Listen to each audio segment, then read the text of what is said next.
segundiño que estou intentando abrir o archivo de información. Aí. De como xa niñeches con todos os datos, eso... Sí, xa... É o mesmo. Bueno, pues nada, pues, agora xa se pode dar isto o que fala sin mascarilla ou... Estás un pouco cerca. Sí, exactamente. Xa que somos dous... Bueno, aí lá vai o plano, claro.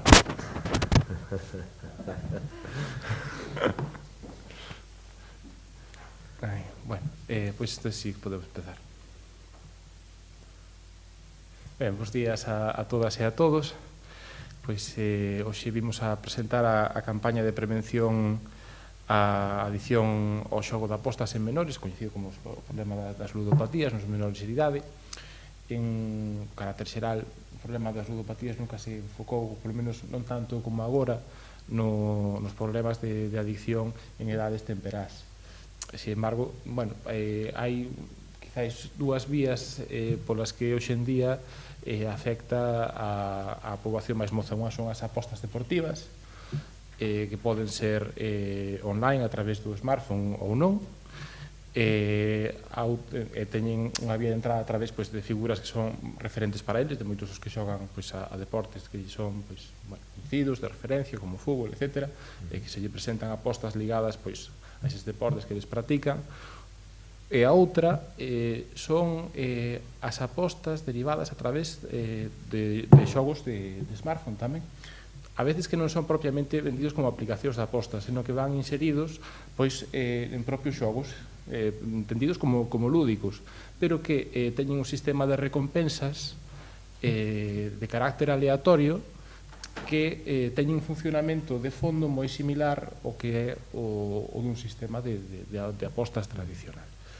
Iso produciu un aumento deste tipo de problemas na población adolescente moza de temperá, que é a razón pola que o departamento decidiu establecer algún plan de actuación dirixido cara aos centros de educación secundaria nos que traballar estes problemas, dirixindo un programa específico que ten unha parte, digamos, de formación e de concienciación e outra tamén de publicidade, de propaganda e de adhesión.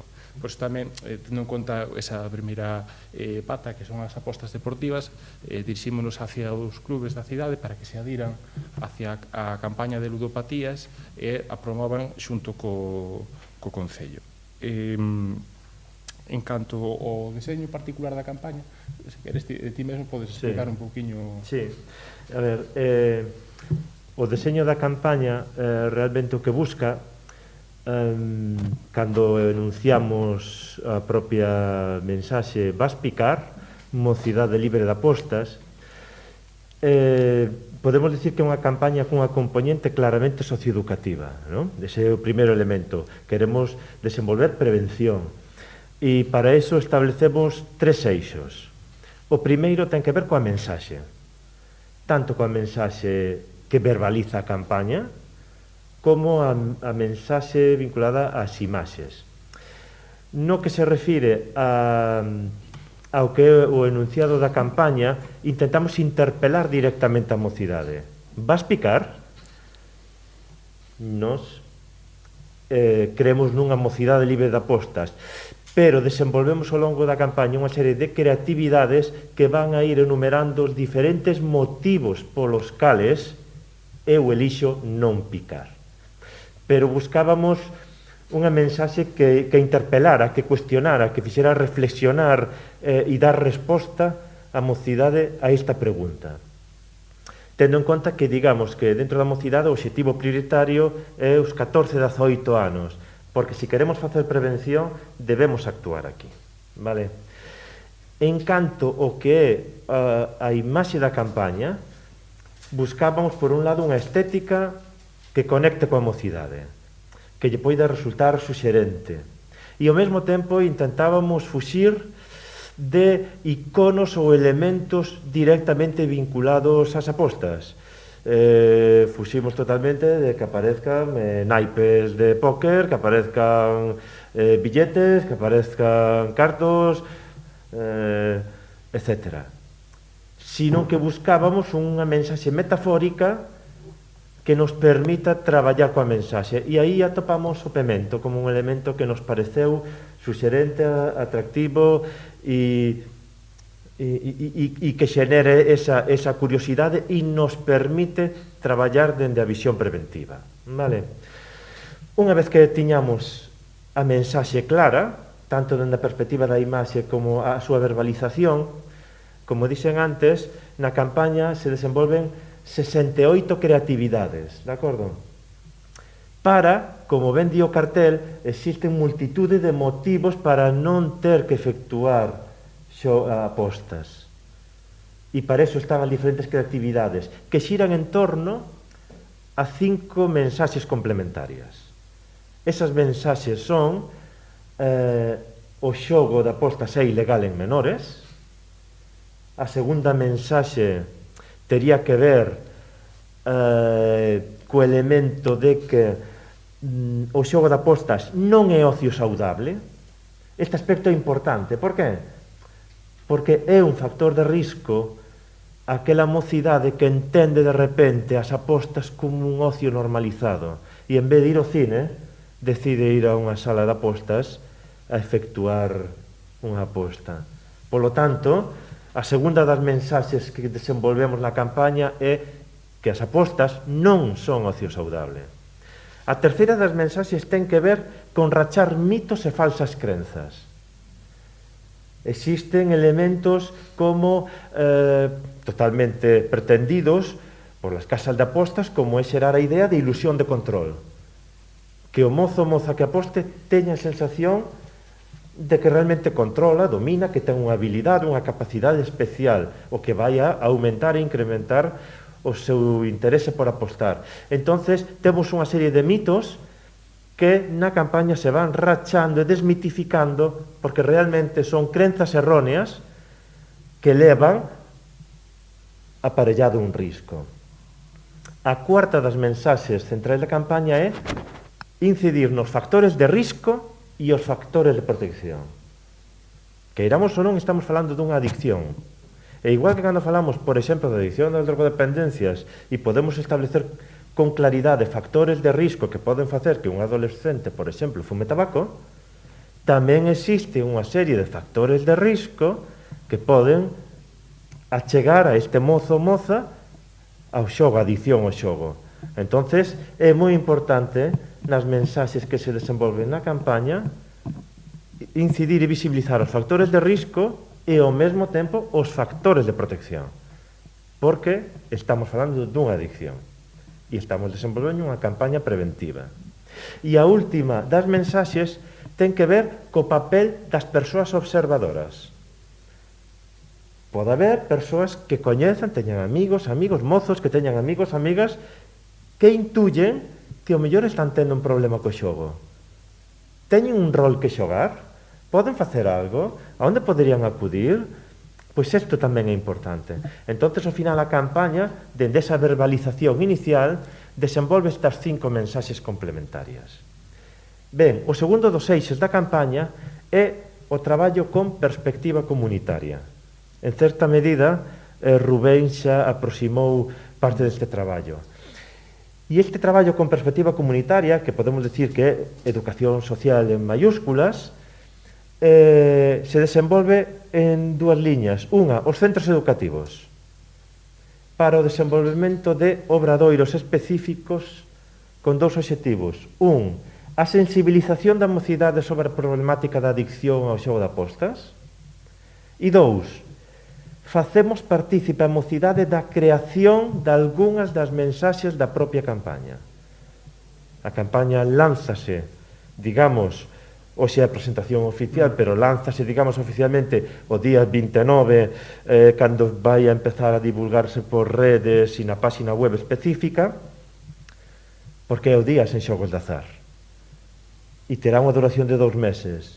Ao longo deste tempo, haberá un momento, máis ou menos hacia finais de novembro, no que as mensaxes que creou a propia mocidade, mozos e mozas composteláns nos institutos, formarán tamén parte da campaña.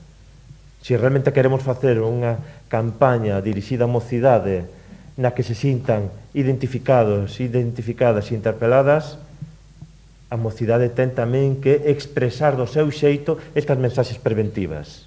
Non só que veñan de arriba hacia baixo, sino que a propia mocidade traslada as súas mensaxes. Entón, nestes obradoiros que se están facendo, que van a chegar a 1112 alumnos e alumnas, unha parte do obradoiro, destas dúas sesións de traballo, vai dirixida a crear mensaxes para a campaña.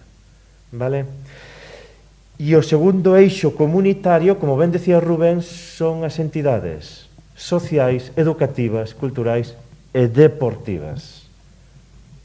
Vale? Creo que neste entra aí, non sei se son 28. 20, exactamente, 28 entidades que están implicadas a adírense á campaña, o que quere decir que van a divulgar con cartéis personalizados da súa entidade a mensaxe desta campaña que promove a Concellaría de Mocidade, divulgando nas súas redes, nos seus espazos, e interesa moito esta perspectiva comunitaria, por unha razón.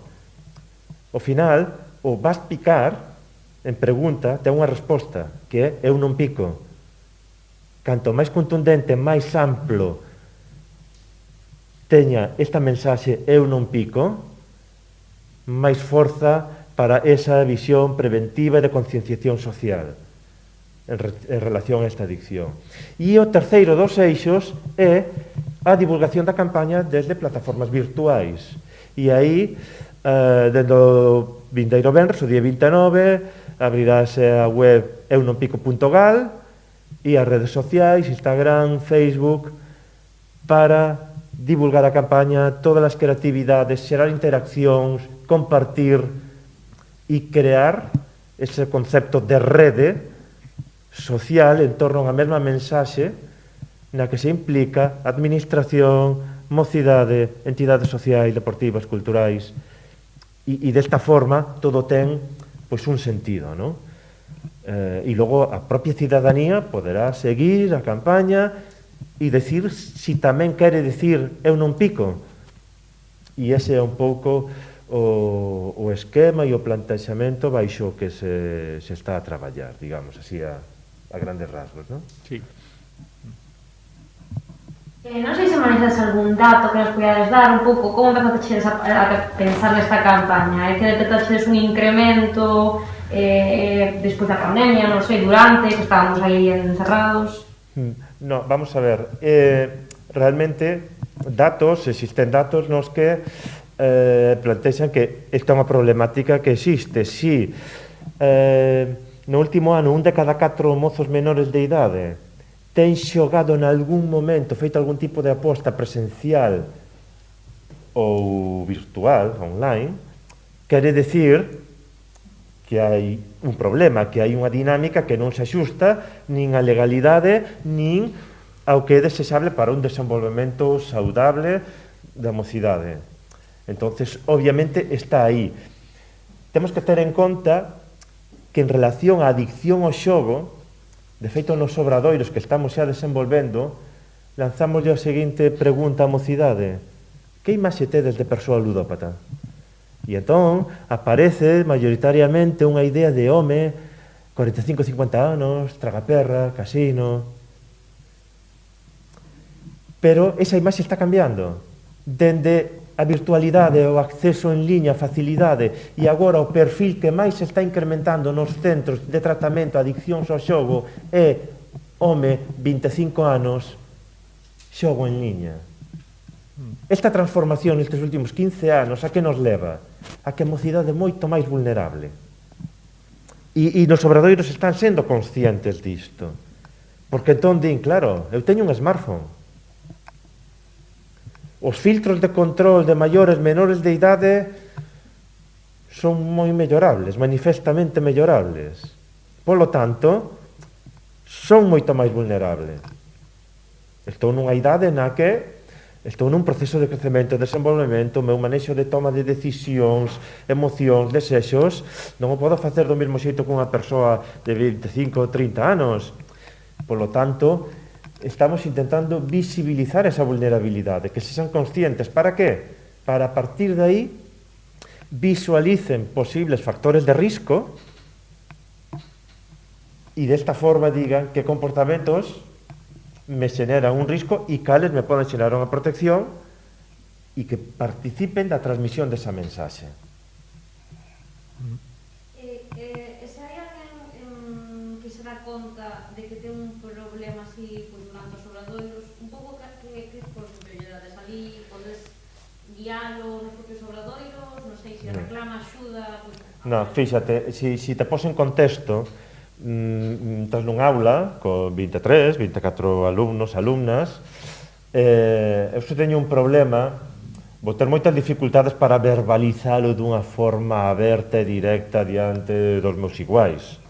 Cando resulta que moitos patróns de conducta na mocidade, na adolescencia, vinculado ao xogo, o que busco é, se acaso, visibilizar os meus éxitos de ganancia, se é que se dan unha vez, e oculto os meus fracasos. Entonces, é moi complicado que eu poida verbalizar dunha forma clara e directa ese problema. Seguramente nesta etapa da adolescencia o proceso para que un mozo, unha moza chega a detectar e identificar teño un problema é un proceso máis longo, e se o verbalizo, ese non vai ser o contexto no que eu me sinta máis cómodo ou cómoda para verbalizalo. Na web vai haber un espazo específico de ampliación de información e a onde acudir no caso de que teñas un problema, e entón poder divulgar cales son as asociacións que existen en Galicia, dentro do propio departamento de mocidade, como se pode orientar, asesorar para si teño ese problema. Porque sí que é certo, en conversas que, por exemplo, temos cos departamentos de orientación, que sí aparecen e teñen identificado casos concretos de problemáticas contundentes e moi complexas vinculadas ao xogo. Intentan traballar, derivar, para facer o tratamento desta adicción, reconstruir a problemática social, familiar que se xenera, etc. O Obradoiro non é espazo no que eu, como adolescente, vou a verbalizar esa situación, pero sí que dentro da campaña achegamos espazos onde poidas identificar a onde podo acudir, ampliar información, que me permita o mellor darme conta do que hasta agora eu negaba, ou mellor teño un problema. Ademais, no espazo de 14 e 18, o perfil dun ludópata xa, digamos, consolidado con un problema serio, suele dar máis a partir dos 20, pero nos 14 e 18 sí que se pode dar xa a fixación de certas conductas que van a prefixar ou van a conducir ou van a supoñer precisamente esos factores de risco para que nos seguintes anos se desenvolvan. Mira, hai algúns estudos que falan que un de cada 4 mozos menores de idade que xoga en liña amosa conductas ligadas ao xogador problemático. É, digamos, o paso previo ao xogador patolóxico, vale? Esas conductas son que cada vez necesitan xogar máis cantidade de cartos e que empezan a mentir a seres próximos sobre o xogo. Este tipo de comportamento sí que se pode dar dunha forma importante, pois o mellor nun 2% desa mocidade que xoga, sí? Nun 2% da total, perdón. É un de cada 4 dos que xogan en liña, pero máis ou menos un 2,5% do total, pero claro, esas pautas de xogador problemático é a antesala do xogador patolóxico da ludopatía. E estamos traballando nestas idades precisamente porque entendemos que o espacio preventivo idóneo, os 14, 15 anos para traballar e anticipar. E se ese porcentaxe, ese 2,5 ou 3% está tendo conductas de xogo problemático, está nun momento no que pode intentar reconducir, plantexar, frenar, sin querer chegar a. Logo xa entraríamos na intervención terapéutica noutra escala diferente. Incluso identificar xogos aleatorios que non son tan evidentes neste tipo de plataformas, non? En primeiro lugar, as apostas deportivas que sí teñen esa configuración máis evidente, pero que se intentan ligar o que é a propia práctica do deporte, e de aí o interese tamén da Consellería de dirixirse aos clubes da cidade para que difundan esa mensaxe que apostas deportivas é unha cousa distinta de da práctica deportiva, e pola outra,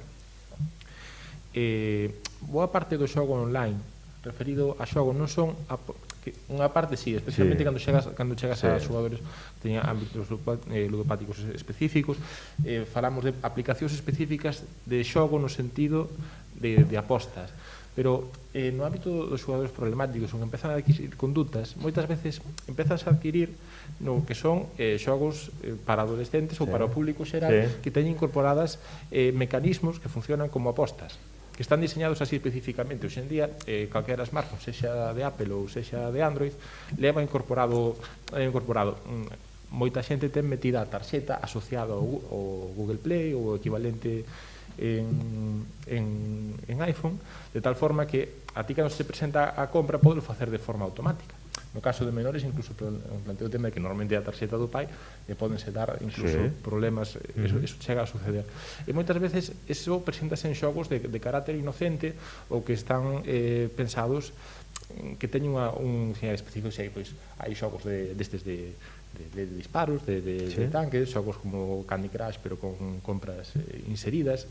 Cando nos éramos pequenos, está aquí un pouco da miña xeración, os xogos que se vendían moitas veces eran xogos en paquete, non? Todavía non existían os xogos para móvil, e ti comprabas normalmente un xogo que era único.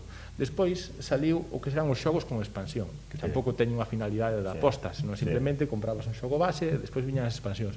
Pero despois, nos últimos tempos, tanto xogos para ordenador como de smartphone, deso tampouco hai tanta estadística, porque precisamente o fenómeno un poquinho máis recente, sí que empezaron a xurdir xogos que teñen un xogo base que é gratuito, pero non necesariamente para progresar, pero para ter complementos ou para adquirir certos produtos especiais, teñen un factor aleatorio, no que ti non é que adquiras a expansión, senón que hai como unha especie de, teñen unha nomenclatura en inglés, que son os loops, que son como caixas que conteñen certos premios. Entonces ti, literalmente pagas, un pago que normalmente ten un referente na moneda do xogo, pero que teñen un equivalente en cartos. Entonces vas facendo esas apostas que realmente é como xogar a lotería. Entonces, a través dun xogo de carácter inocente están facendo que os adolescentes xoguen a lotería. É introducir o componente de azar e do xogo e da expectativa e traballar con todos os estímulos sensoriais, psicolóxicos, emocionais ao mesmo tempo que calquer outro tipo de aposta deportiva. Por iso é un dos elementos que se traballan nos obradoiros como esos factores de risco, precisamente para que empecen a visibilizar e sexan conscientes, como decía antes, de que son moito máis vulnerables do que a priori poderían pensar. E iso é o que queremos fortalecer, ese grado de consciencia para que perciban que as prácticas preventivas e de protección son máis necesarias que nunca. Noutras xeracións non era tan evidente, pero agora están moito máis expostos e precisa, entonces, dunha reflexión e dun elemento que lles permita actuar preventivamente e con criterios de protección. Incluso desde o punto de vista de mercado técnico son xogos que están especificamente dirixidos ao público mozo, é dicir, non é unha cousa que casualidade que ha producido este efecto, están pensados directamente para producilo. Están disfrazados dunha forma máis inocente porque permite unha alta captura de renta, pero lóxicamente iso é algo que desde a nosa perspectiva é nocivo. Por lo tanto, no que temos que facer unha actividade de prevención é de destape dese tipo de prácticas comerciais. Claro. Algún instituto que vai participar nos obradoiros? Hai 8, entre eles varios que se adheriron tamén formalmente como copartícipes da campaña, os dous Xelmírez, o Rosalía de Castro, hai máis. Está o La Salle, está SAR, está Pontepedriña, está Eduardo Pondal, espera, deixame, e Lamas da Abade, e non sei se xa vamos 8. Sí, Lamas da Abade. Xa vamos 8, non? Creo que sí.